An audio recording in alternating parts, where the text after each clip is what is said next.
Hello, this is Julian with Coffee Reviews, and today we'll be reviewing the Kieni Wash Process Kenya from Coffee Collective. And there's the container right there.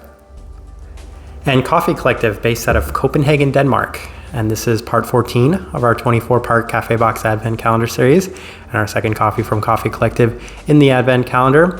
And for Coffee Collective enthusiasts, this will be a very familiar coffee as they've been carrying this one for a very long time. However, I do not believe I've ever had the opportunity to try this one. There might have been one time back in 2018 when I was cupping a bunch of coffees from Coffee Collective, but if I did back then I don't remember it, so this should, in theory, be my first experience with this coffee. Again, the way that this works, the notes and tasting wheel are made with a V60. This cup right here is made with a Chemex, and Coffee Collective does have a brew guide on their website, which is a 16 in, 250 out, or a 15.625 to 1 water to coffee ratio. And they suggest between 92 and 95 degrees Celsius, so we went with 95 degrees Celsius, which I believe translates to about 203 degrees Fahrenheit.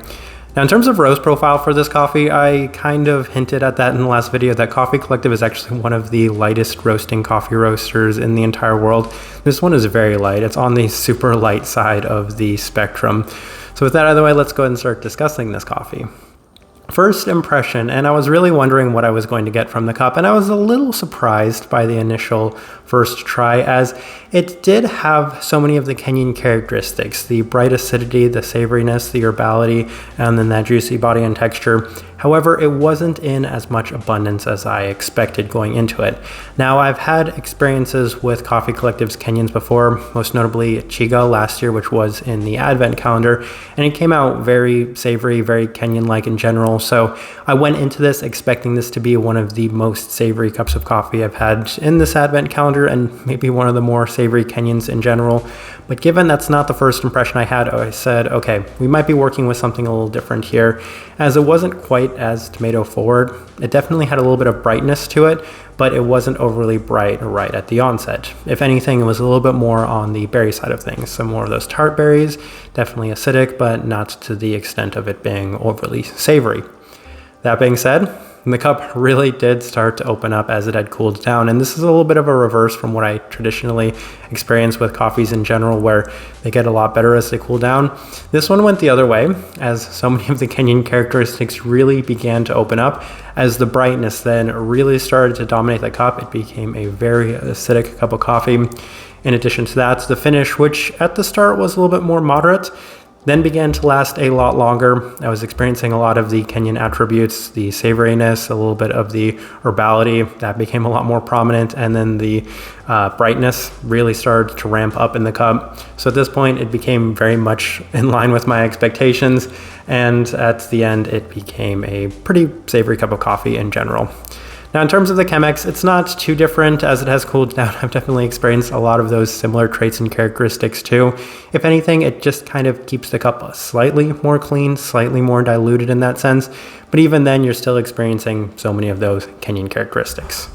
All right, let's go ahead and put up the tasting wheel so you can see what we're getting.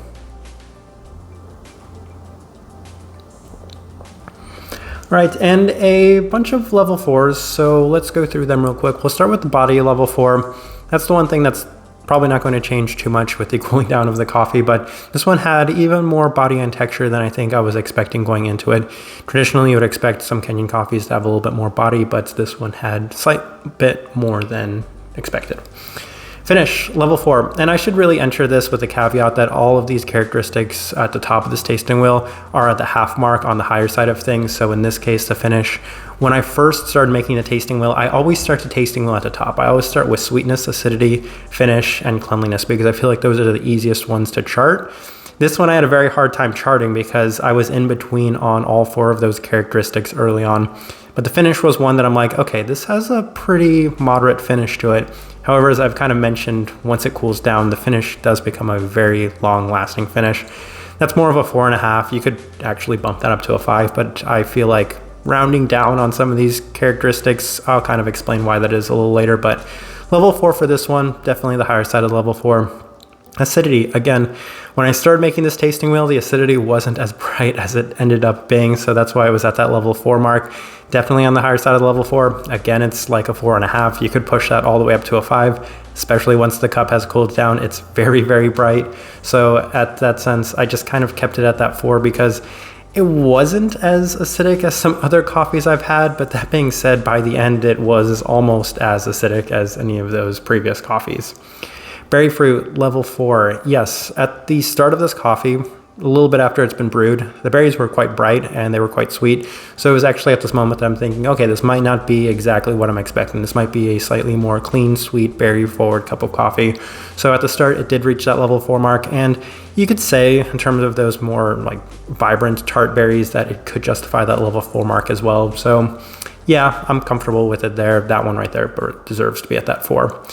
And then some level 3s. We'll start with the florality. So it does have that kind of herbal floral aspect to it. Always reminds me of hibiscus. So many of these Kenyan coffees in general do remind me of hibiscus. The citrus fruit, the other thing at that level 3 mark, I think that's just because of the brightness. Given how much brightness there was, you could attribute it to being some more of the citric fruit aspects to it. So that's why it's there at that mark. The savoriness at a level 3, I think it's on the higher side of level 3. I think by the end you could definitely justify the level 4. Pretty savory cup of coffee. It definitely has a fair bit of that tomato attribute to it. And then the other 2 level 3s, we'll start with the sweetness. Initially I said that it was on the higher side of that, like a 3.5. I could still see it being a 3.5, but I didn't want to bump the acidity all the way up to a 5. And I couldn't put the sweetness at the same level as the acidity. So for that reason, I kept the sweetness at a level 3 and I kept the acidity at a level 4 because I didn't want them to be on the same side, on the same level, because the acidity was so much more strong than the sweetness. So I really needed to demonstrate that in the tasting wheel. Cleanliness, level 3. Initially, I was actually going to put that at a 4. I was having a little bit of difficulty, but as the cup cooled down, I'm like, I can't really put it at a level 4. This cup just has too much of those savory aspects to it, too much of those kind of earthy Kenyan tones to it. So there at that level 3 mark, that works for me. It's definitely a level 3 by the end. But in terms of the way that this would look for the Chemex, I think it's pretty similar. I'm not sure that there's too much I would change. If anything, this is actually more in line with the Chemex experience than it was with the V60 because the Chemex was a little closer to what I initially experienced with this cup than what the V60 ended up being. All right, so my overall thoughts and impressions of this coffee. This one isn't necessarily my favorite. It's the type of Kenyan that I typically don't like to consume because it did accentuate a lot of the savory aspects to it. That's typically what I expect when it comes to really light roasted Kenyan coffees in general. Most notably, I'm thinking of that Cassis, which was featured in our Battle of the Tomato video. That one right there had so many bright tomato-like attributes to it that it was just interesting, but at the same time, something I don't necessarily enjoy drinking too often. This one would have been a worthy contender for that Battle of the Tomato video, as this one had so many of those attributes to it. Type of person I would suggest this coffee to, though, this is your traditional Kenyan drinker. This is actually exactly how I would draw up a Kenyan coffee because that has all of the Kenyan attributes that I would push forward on Kenyan lovers. Most distinctly the brightness. This has so much brightness to it. The berry aspects to it, this had so many of those. Definitely had the savoriness to it. And while I typically don't chart Kenyans very high for clarity, I mean, this one was as clean as any of these overly acidic, savory Kenyans that I experienced end up being. So I think that's a positive attribute in the direction of Coffee Collective. But I think for the most part, I'll leave this review at that. If you by chance had an opportunity to try this coffee, would love to know your thoughts and impressions of it as well. If you enjoyed the content, give this video a like, subscribe if you're not already subscribed. This right here has been a review of the Kieni Wash Process Kenya from Coffee Collective. Thank you for watching.